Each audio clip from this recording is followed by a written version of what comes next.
விஜய் அவர்களுடைய ஜனநாயகன் பட ரிலீஸ் வச்சு அரசியல் பண்ணக்கூடிய கட்சி பாஜகவா திமுகவா அப்படின்ற கேள்வி நமக்குள்ள எல்லாருக்குமே இருக்குங்க. அந்த கேள்விக்கான பதில் தான் இந்த வீடியோ. திமுக எம்எல்ஏ தமிழ்நாடோட சபாநாயகர் அப்பா அவர்கள் கிட்ட ஜனநாயகன் படம் ரிலீஸ் குறித்து ஒரு கேள்வி கேட்கிறாங்க.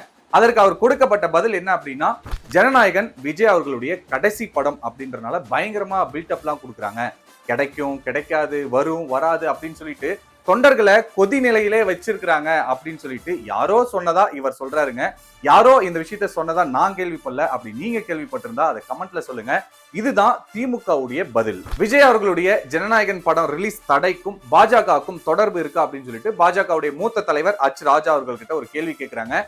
அதற்கு அவர் கொடுத்த பதில் என்ன அப்படின்னா, பாஜக ஒருத்தருடைய பலவீனத்தை வச்சு நெருக்கடி கொடுக்கக்கூடிய கட்சி கிடையாது. ஒருத்தருடைய பலவீனத்தை வச்சு அரசியல் பண்ணக்கூடிய கட்சி பாஜக அல்ல அப்படின்னு சொல்லியிருக்காருங்க.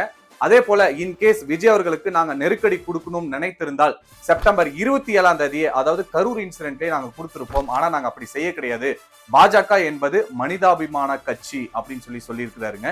சோ பாஜகவுடைய பதில பாருங்க, திமுகவுடைய பதில பாருங்க. இப்பவே புரியும் யார் ஜனநாயக படத்தினுடைய ரிலீஸை வச்சு அரசியல் பண்ணிட்டு இருக்காங்க அப்படின்றது.